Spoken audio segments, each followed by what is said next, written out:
Hello everybody and welcome to this new tutorial. My name is Lionel and today we see how to implement the observer design pattern in Java. This design pattern is in the category of the behavioral design patterns, which focus on how objects communicate and interact.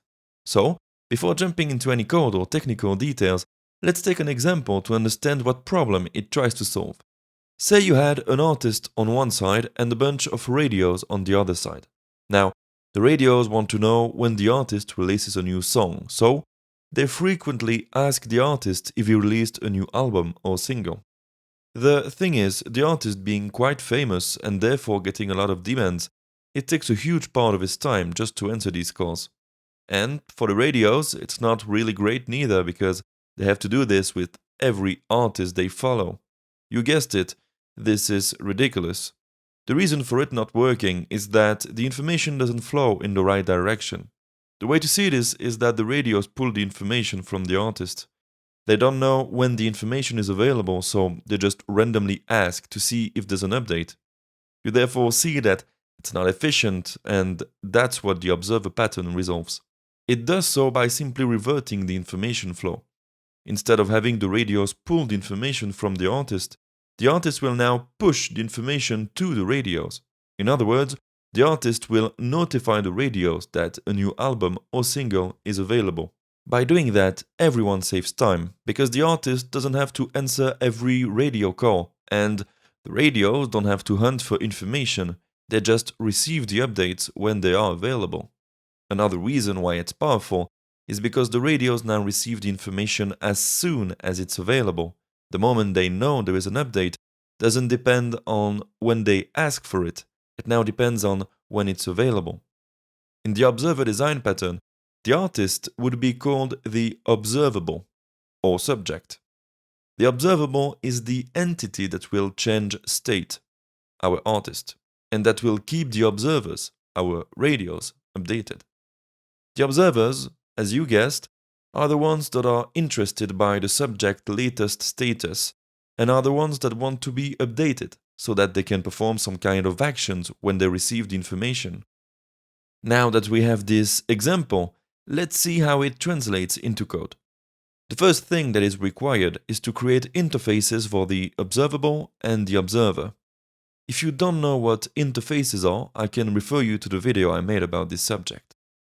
Let's already create both interfaces and then see what methods each of them have. The first interface will be the observable interface, and the second one will be the observer interface. Okay, let's now see what to put inside the observable interface. So let's think for a minute about what an observable needs to be able to do. Well, first, it needs to have a way of registering an observer. If you think about the artist, he probably needs to keep a list of radios that want to receive the information. He won't just give it to all the existing radios, right? It doesn't make sense. Okay, so let's add a register method that won't return anything and that will take an observer as parameter. Next, since it can register an observer, it might want to unregister an observer. In our example, a radio might not want to follow an artist anymore. To do that, we simply add an unregister method that doesn't return anything neither, and that will also take an observer object as a parameter. Finally, an observable should be able to notify the observers. Therefore, let's add a notify observers method that won't return anything and that won't have any parameters. Alright, that's basically all the methods that are really required by an observable. Let's now jump into the observer interface. If you think about the radio, the only thing that it needs to implement from the artist's point of view is a way of receiving the information. The artist won't care about what they do with it. Every radio could have a different set of actions. Also, the observers could be something else than a radio. The artist doesn't really care. Basically, every company or every person that wants to receive it can have it, as long as they have a way of receiving it. That's why the only method in the observer interface is an update method. This method doesn't return anything and doesn't have any parameters. The basic mechanism is simple. When the observable changes state and has a new update, it will iterate on its observers and call on each of them the update method. Then the observers will know that a new information is available and will be able to fetch the information they want from the observable object. Note that this is known as the pull model of the observer design pattern. It is called like that because the subject simply notified the observers that something changed.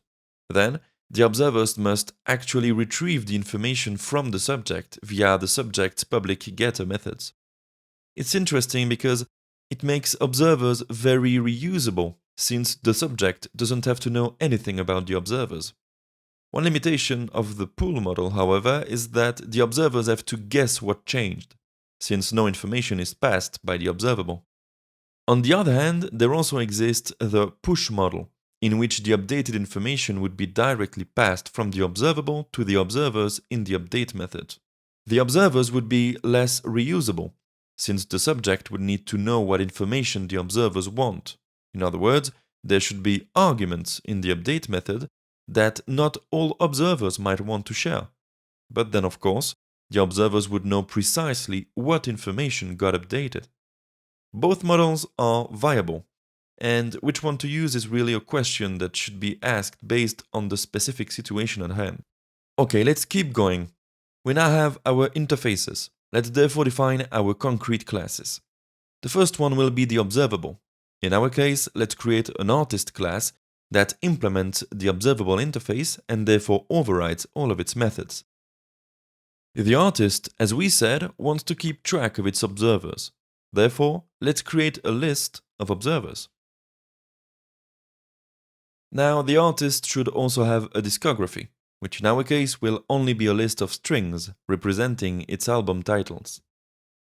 The artist should also have a name, and his name would simply be set in its constructor. Alright, now that we have this, let's see what its methods should do. First, the register method.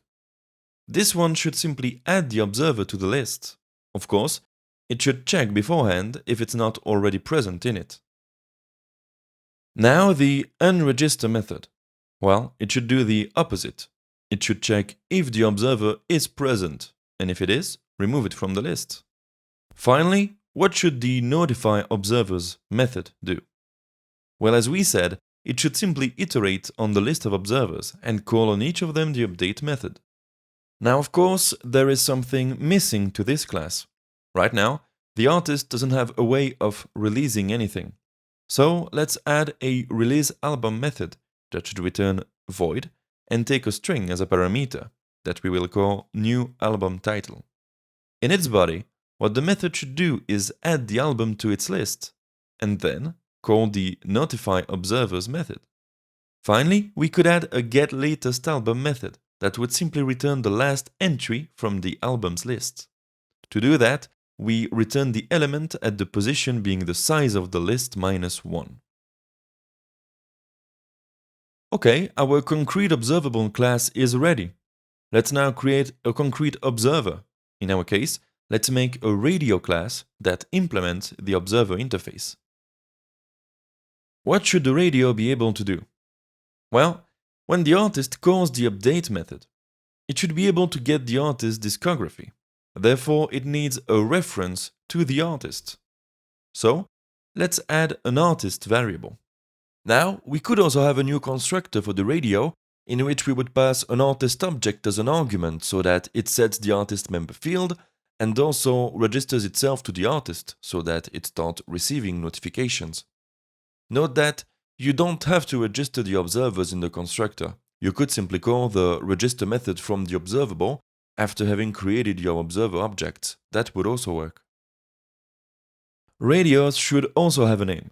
Therefore, we can add a name variable to our radio class and initialize it in our constructor. Now, in our update method, let's print to the console a message.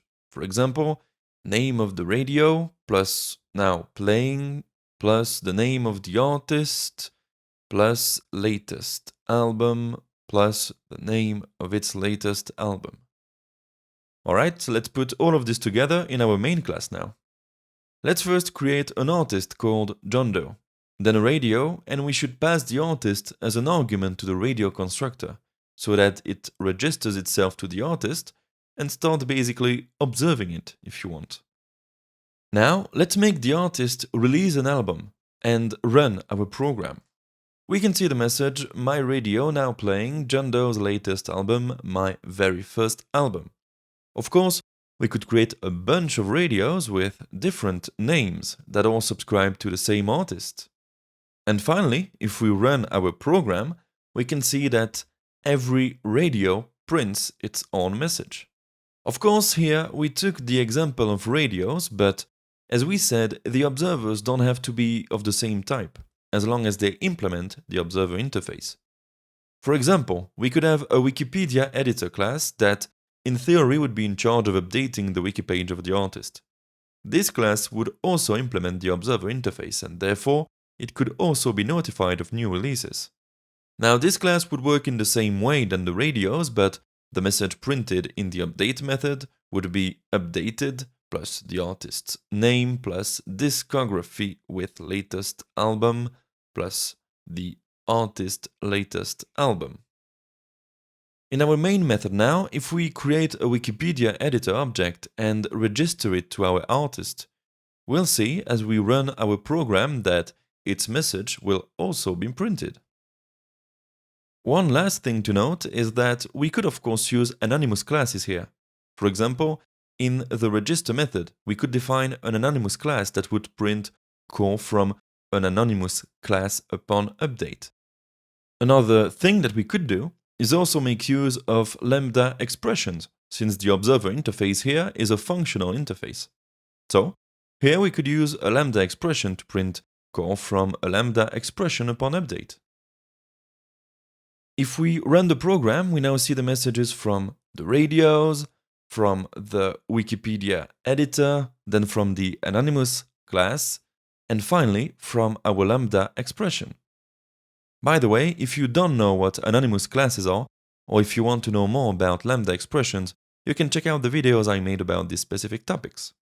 Okay, we now have a working basic version of the observer pattern, and that's all we'll see today. We could go further than this, of course. Some more advanced topics are how to handle the observer pattern in a multi-threading environment. How could we handle an observer that is registered to multiple observables? For example, a radio could have a list of artists, not just a single one. In that case, a solution might be to pass the observable itself in the update method, so that the observer can know which observable called the update method. We could also talk about how to implement a way for the observers to specify one type of information that they are interested in, so that they aren't notified every time something new happens in the observable state, but only when a specific thing changes. But as said, let's stop here because I don't want to confuse anybody by going into the specifics of some maybe unusual or particular situations. Now, of course, if you have questions, don't hesitate to post them in the comments below, and I will try my best to answer them as well as I can. Alright, I hope it helped. If it did, please remember to leave a like and subscribe to this channel, and I'll see you in the next one.